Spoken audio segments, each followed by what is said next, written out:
Friends, मैं हूं Manav. Welcome to movie show. ही करते हैं आपस में पता सा नमस्कार, सत श्री अकाल, सलाम और जय हिंद। बहुत कम मूवीज ऐसी आपने ऑफ लेटली देखी होंगी जो रिलीज होने के बावजूद भी बहुत अच्छा थिएटर बिजनेस भी कर लेती हैं। ठीक है, तो ये धुरंधर उसी तरीके की फिल्म है जो लोगों को बहुत अच्छी लग रही है। 66th डे है इसका आज, और कल भी इसने 15 लाख रुपए करे थे और आज भी ये 15-16 लाख रुपए का बिजनेस करके 894.3 करोड़ रुपीज के टोटल पे पहुंच गया है। ये मिस करेगी 900 का मार्क, बट बहुत ही फैंटास्टिक रन रहा है इसके लिए। 1354.5 करोड़ रुपीज के आसपास पहुंच जाएगी, और जो इसका इंटरनेशनल ओवरसीज जो बिजनेस है वो 299 पे स्टॉप हो गया है। तो फैंटास्टिक कलेक्शन है यार। जस्ट मार्जिनल तरीके से ये कुछ कुछ इधर उधर ऑफ ट्रैक हुई है, क्योंकि बॉर्डर 2 ने भी बहुत अच्छा बिजनेस किया। अगर बाई चांस बॉर्डर 2 नहीं चलती तो धुरंधर का रन थोड़ा और बेटर होता और ये 900 डेफिनेटली कर जाती। ओवरसीज शायद ये जितनी है उतनी ही करती। तो बहुत ही अच्छा कलेक्शन, और टॉक्सिक के लिए जो ये मामला है थोड़ा डिफिकल्ट होने वाला है, क्योंकि एक जगह पे आप रियल कंटेंट देखने वाले हो, धुरंधर 2 टाइप्स, और टॉक्सिक में अभी तक जो समझ में आया, it is style over substance, which is not bad. मैं ये नहीं बोलूंगा कि कुछ इसके अंदर गलत है। कभी कभी बहुत स्टाइलिश चीजें, धूम वगैरह, ये सारी चीजें भी अच्छी चल जाती हैं। उसमें भी स्टोरी थी। अगर इसके अंदर भी कोई, जैसे बहुत सारी लेडीज भी हैं इसके अंदर, उनको भी अंडर द रैप्स रखा गया, अगर अच्छी हुआ तो फिर बढ़िया हो जाएगा टॉक्सिक के लिए भी। बट अभी फिलहाल के लिए it is all style no substance, अभी ऐसे जोन के अंदर है। ठीक है, बाकी आगे चलते हैं। वध 2 जिसका डे 3 है, पब्लिक ने इसको थोड़ा सा प्यार देना शुरू करा, लेकिन उतना कंसिडरेबल नहीं। तो पहले दिन आया था कुछ 55 लाख रुपए, फिर 1 करोड़ हुआ कल, और आज 1 करोड़ 20 के आसपास पहुंच के ये 2.7 के आसपास पहुंच जाएगी, 2.7 करोड़। आई एम श्योर जब ये ओटीटी के ऊपर रिलीज होगी तो बहुत अप्रिशिएट होगी, बट फिलहाल के लिए अभी क्योंकि बड़ा स्टार कास्ट नहीं है, मार्केटिंग नहीं हुई, तो कोई देखने नहीं जा रहा है। ऐसी एक छोटी मूवी आई थी लालो, और वो तो खैर बहुत ही अच्छा इंटरप्रिटेशन था भगवान का। हिंदी के अंदर भी रिलीज हुई थी, वैसे गुजराती फिल्म थी, वो काफी बड़ी बन गई थी इतनी छोटी सी फिल्म। तो इसको भी मेरे ख्याल से वैसा प्यार मिलना चाहिए। नॉट टू से ये कंपेरेबल है, बट आई एम जो comparing it from the size of the movie. Mardaani 3 काफी सारे क्वेश्चन मार्क्स कि यहाँ पर पीआर जो है वो जान के किया गया है मिसिंग बच्चों को लेके। फिर ये इतना ज्यादा वायरल हो गया कि दिल्ली के जो सीनियर अथॉरिटी है उन्होंने वीडियो भी लगाया। आप जाओगे दिल्ली पुलिस के सोशल अकाउंट के ऊपर, उन्होंने वीडियो तक डाला है आज कि भाई ऐसा कोई स्केयर नहीं है, उन्होंने किसी का नाम नहीं लिया है। और वायरस में भी एक स्टेटमेंट दिया कि भाई हमने कोई ऐसा कोई पीआर नहीं बोला। अब ये कैसे कहाँ गलत हुआ है, उस वो तो अब एक क्वेश्चन मार्क ही रह जाएगा कि कौन सा पीआर कहाँ पर क्या गलत हो गया। पर जो भी है गलत तो है, जिसने भी ये बात फैलाई है। कल 3 करोड़ रुपए करे थे, आज इसने 4 करोड़ करे। एप्रिसिएशन मिल रहा है पिक्चर को, लेकिन ये और आगे जा सकती थी जितना इसका नेगेटिविटी भी हुआ है।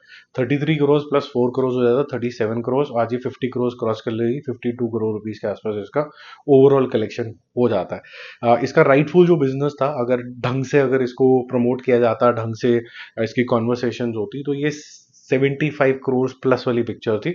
और अगर थोड़ा ज़्यादा चमक जाती, थोड़ी और शार्प एडिटिंग होती इसके अंदर, फालतू के जो ड्रैग थी थोड़ी बहुत बीच में, अगर उसको हटा देते तो ये 100 करोड़ कर सकती थी। इसके अंदर एक्टिंग और उसके अंदर दम था। अम्मा का जो रोल था थोड़ा और एक्सटेंडेड हो सकता था, थोड़ा और स्केयर हो सकता था। ये सब बातें हमने रिव्यू के टाइम पे भी करी थी, but it was still convincing. ठीक है, बॉर्डर 2 की अगर हम बात करें तो डे 17 है, और ऐसी उम्मीद थी कि ये डबल डिजिट के अंदर एक दिन तो जाएगी। ठीक है, बट 17 डे है, डबल डिजिट के अंदर तो नहीं गई है, लेकिन बहुत ही फैंटास्टिक तरीके का कलेक्शन आज आया है। 8 करोड़ रुपीज का बिजनेस इसने किया है। इसका मतलब यही है कि जब कभी ये बोला जाता है कि भाई सनी देओल तो सिर्फ वो क्योंकि नॉस्टैल्जिया हो गया इसलिए एक आधी पिक्चर चल गई, वैसा नहीं है। लोगों को जेन्युइनली पसंद आ रही है, क्योंकि अगर 17th डे लगातार ये बोला जाए कि नॉस्टैल्जिया था, नॉस्टैल्जिया था, नॉस्टैल्जिया, तो कोई नहीं जाएगा। लेकिन अगर बहुत सारे लोग, ये तो चंगू मंगू लोग हो गए जो बोलते हैं, बट जो बाकी के लोग हैं वो आगे बोले यार बड़ी इमोशनल पिक्चर थी, बड़ा मजा आया देख के। और वो जो नेगेटिविटी भी थी वीएफएक्स को लेके, वो भी थोड़ा सा गड्ढे में ही चलेगी। उसका कोई सिग्निफिकेंस रह नहीं गया। जब इतना ज्यादा दिल लग गया सोल्जर्स के साथ, तो उसका कोई सिग्निफिकेंस रह नहीं गया। फिर उन्होंने बोला लास्ट हथियार उठाते हैं। एक इंसान जो पूरी अपने अटेम्प्ट डाल रहा है, उसको हम ये बोल देते हैं कि आपका नेशनल अवार्ड भी गटर में गया, आपको हम बोल देंगे कि आप सिर्फ चिल्लाते हो। तो वो मूर्ख लोग हैं, उनके बारे में मैं क्या ही बोलूँ। 3-4 दिन से, 2 हफ्ते से तो मैं बोल ही रहा हूँ कि show some respect to the man.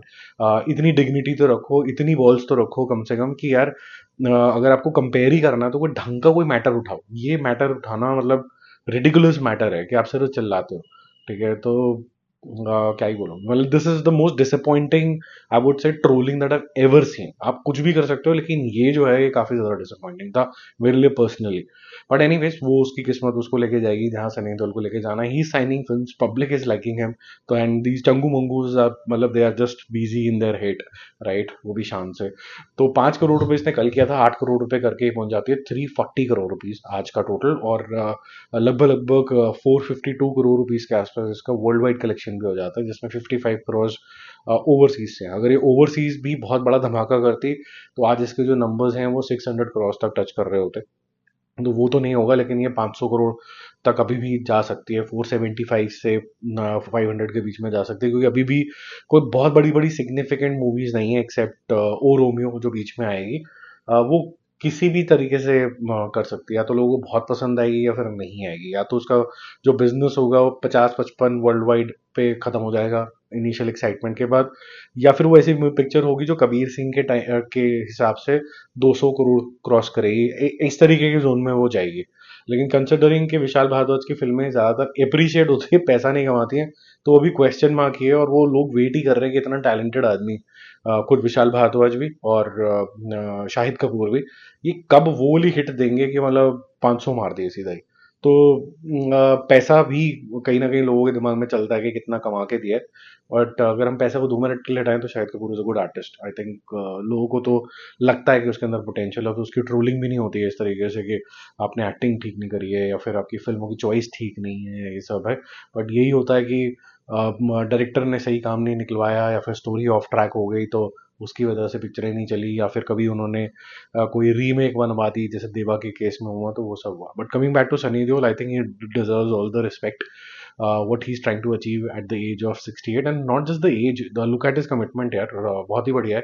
और जिनको भी लगता है कि चीखना है चिल्लाना है, मेरे को लगता है कि उसकी आवाज़ में तो बहुत ही वेरिएशन है, ऐसा वेरिएशन तो किसी की आवाज़ में है ही नहीं। तो अगर आप देखो तो जब वो नॉर्मली बात कर रहे हैं तो बिल्कुल ही सॉफ्टी सी आवाज़ है, और जब वो गुर्राता है तो फिर वो गुर्राता है, और ये एक बड़ा ही अच्छा टेम्पलेट है अगर आप घर के अंदर बड़े हैं और आपको लगता है कि यार सभ्य तरीके से बात करनी है, लेकिन अगर कोई उठाएगा उंगली, ठीक है, तो फिर उसके बाद फिर जब गुर्राना होगा तो वो ज़बरदस्त होगा, ठीक है। और आवाज़ कहाँ तक जानी चाहिए, ये तो आवाज़ जब निकलेगी नहीं तो फिर ये बोलोगे कैसे कि लाहौर तक जाएगी या फिर कहीं तक भी जाएगी या चाइना तक जाएगी। तो जो लोग ट्रोल करा रहे हैं, जिन भी एक्टर से करा रहे हैं, उनको बोलना बेटा एक काम कर, तू ये बुलवा के आवाज़ कहाँ तक जाएगी, ठीक है। तो वो अगर वो सामने वाले के कान तक भी चली गई ना तो बात अलग है। अब क्योंकि ट्रोलिंग किसी भी तरीके से हो सकती है, तो ये कंपेयर करना मेरे ख्याल से ये चंगू मंगू जो है ये इंडस्ट्री को बढ़ा नहीं रहे हैं, बल्कि नेगेटिविटी कर करके, बल्कि और डिस्प्यूट्स क्रिएट कर रहे हैं। इससे कभी भी आगे नहीं बढ़ेंगे। ये बड़ा फैंडम फिल्मों की तरह फिल्मों के लिए होना चाहिए, कोई स्टार्स के लिए थोड़ा ना होना चाहिए, ठीक है।